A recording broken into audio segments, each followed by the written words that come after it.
Hi everyone, it's me. For those of you who don't know me, my name is Alanna and I'm a Canadian, but I have been living here in the UK for the last 6 years. On my YouTube channel, I have been documenting my life here in the UK, all my experiences. A large part of that are taste tests because I absolutely love doing them. And there has been this one little thing that has bothered me for the last 6 years, and it has to do with snacks that are purple. And to be honest, it's been quite a mystery to me, but today we are finally going to solve it. So what am I talking about? Blackcurrants. The big question is, why don't Americans and Canadians know what blackcurrants are? It's something that's bothered me for the last 6 years, and so today we're gonna solve it, and without further ado, let's go. When you buy candy in North America, anything that is purple is going to be grape flavor pretty much without fail. And something that surprised me here in the UK, I've done lots of taste test videos tasting sweets and snacks and treats and all the rest of it. When things are purple, they are blackcurrant, almost without fail. And as a Canadian, I did not know what blackcurrant was. I'd never had it before. Where are all my grape snacks? Where did grape go? Even snacks like Skittles. Skittles in North America, guess what? That purple is gonna be grape, I promise you. But if you buy the same package here in the UK, guess what? That purple one is blackcurrant. Why? Now, blackcurrants are so rare. They are so unknown and unpopular that one researcher thinks that less than 0.1% of Americans have ever tasted it. So over the last couple of days, I've done some research. I find this so fascinating, so I thought, you know what, let's do a video on it in case you guys find it fascinating too. But to solve this mystery, we have to go back in time. If we go back to the late 1800s, in America, you will find blackcurrants. It's part of a, I don't know how to pronounce this, ribes species. So that includes things like blackcurrants, gooseberries, white currants. Most of them are actually coming out of New York State, but you can find them in America. However, there was a problem. They figured out that blackcurrants were being a little bit naughty and unfortunately carried quite a severe disease with them. So this particular fungus spread to the white pine trees in America. And you think, well, maybe that's not a big deal. But it is, because unfortunately the white pine tree was essentially like the backbone of the American timber. The whole industry is these white pine trees. Around this time, the US was cutting down so many white pine trees that they were literally running out. So they started importing these seeds from abroad. But guess what?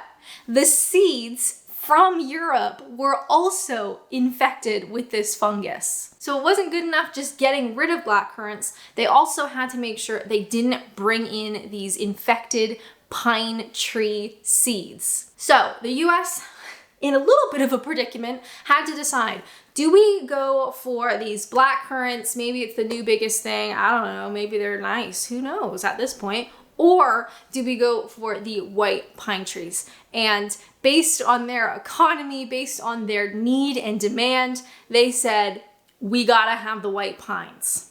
So get rid of the blackcurrants everywhere. So at this point, they put a ban on growing blackcurrants around 1911. Then the following year, they also put a ban on importing white pine tree seedlings from Europe. They decided, you know what, the pine trees are what we need. They are more important. We're just going to forget blackcurrants exist. Now in Europe, this fungus, this blister rust type thing that was going on was not new. The Europeans already knew about it, but comparatively, blackcurrants in Europe were a long-standing crop. They were very important. They had been around for a long time, and there were far fewer plantations for white pine trees.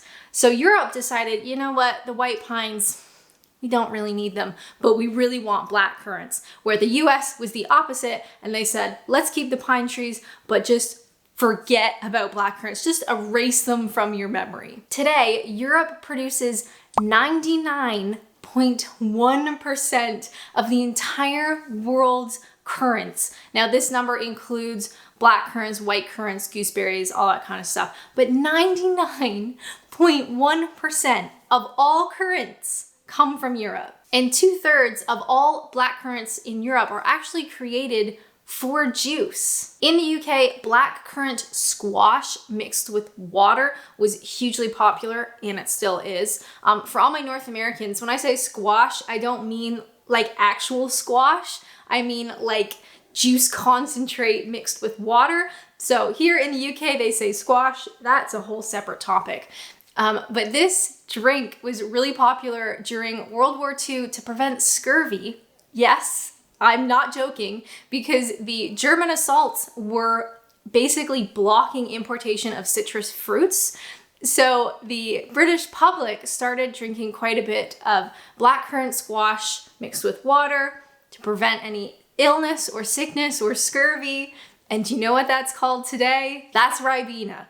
And all the Brits watching know exactly what I'm talking about. In 2010, about 90% of blackcurrants produced in Britain are destined for Ribena. That's a lot. Okay, but back to the US real quick. Now, the federal ban on blackcurrants and this like ribis species was actually lifted at the federal level in 1966. So we're talking about a 50-year ban. But the restrictions were then passed to the states to decide. Some upheld the ban, some didn't. But because blackcurrant production is not like officially tracked, there's no way of knowing how many species at that point survive. Even today, there's no way of knowing. And there are disease-resistant varieties nowadays, so those are the ones that can be produced. In America, there's also white pines that are disease-resistant to this particular fungus. So we kind of figured it out after a while. But even still, the American population is so unaware of blackcurrants. Even myself as a Canadian, absolutely no idea they even existed. Now, for any Americans or Canadians watching, I have a little bit of a challenge for you. See if you can find literally anything blackcurrant flavored. I bet you it'll be a bit of a struggle. It seems that most of the production is still in New York State. So any Americans sort of in that area, you probably have a better chance of finding it. But even still, it's just far less popular, far less common. Here in the UK, anything purple, blackcurrant. But what does it taste like? That's a good question. So here in the UK, you can get, you know, a little selection of blackcurrants, whether you want to eat them or cook them. To be honest, when you eat them au naturel like this, they're really tart and really bitter.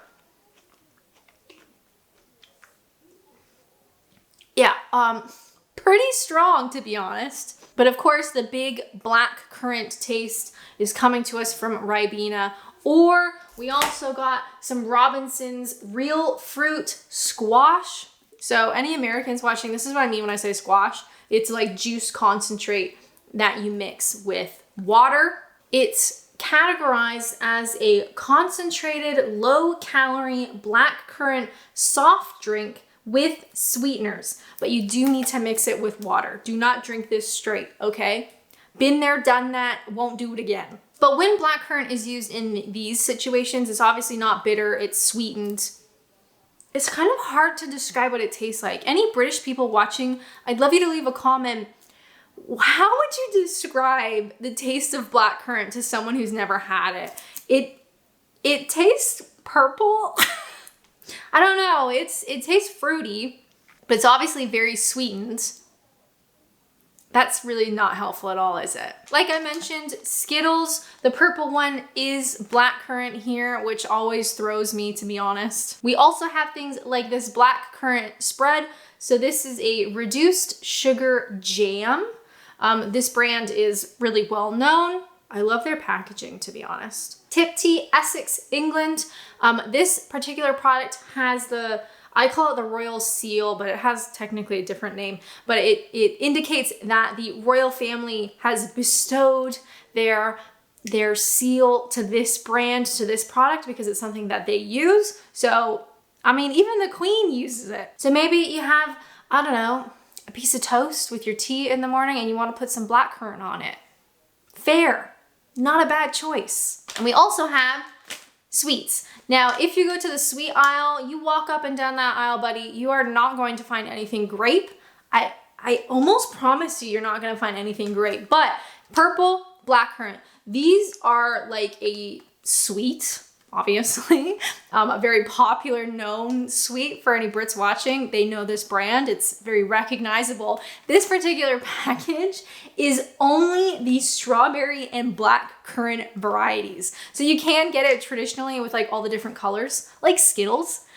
But because these two are so popular, they actually sell them separately, just strawberry and blackcurrant. Now, as a sweet, again, it's so hard to describe what it tastes like, but it's pretty good. A solid 4 out of 6 purple sweets. I'm always gonna be a grape lady.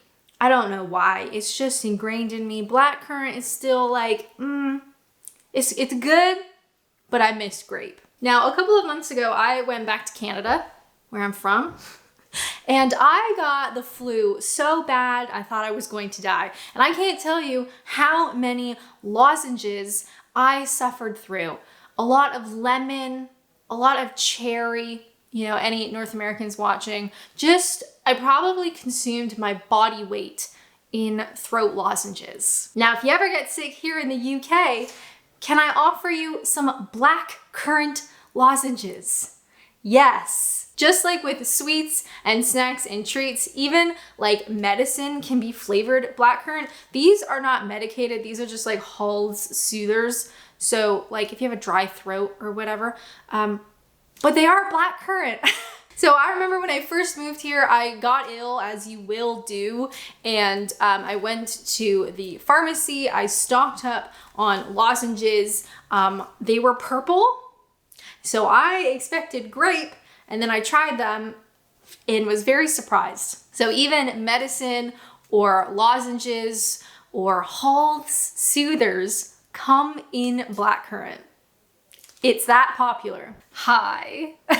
Before you close this video, there is a reason that I look like this, and it's because I am hosting a summer luau party right now on Twitch. That's right, as you are watching this, I am live right now on Twitch, twitch.tv/adventures and apps. You do not have to pay to hang out. You do not have to have a Twitch account, a Twitch subscription, none of that. You just need to go to twitch.tv/adventures and apps. There will be a link in the description and in the comments. Come join me. I am going to be live streaming all weekend. Yes. I have a bunch of challenges planned, games, silly stuff, ridiculous stuff. I mean, this is what I look like. And it's only the beginning. Did I say that I'm live right now? Because yes, I am live right now. So if you want to hang out, see what all the fuss is about, please come join us. It's a lot of fun. Otherwise, thanks for watching this video. Anyway, I gotta go. I got a party to host. But thank you guys so much for listening to my rant about blackcurrants. If you would like to watch more videos, which would be totally awesome, why not check out this one where I share American stereotypes about the Brits. But as always, thank you guys so much for watching, and until next time, bye!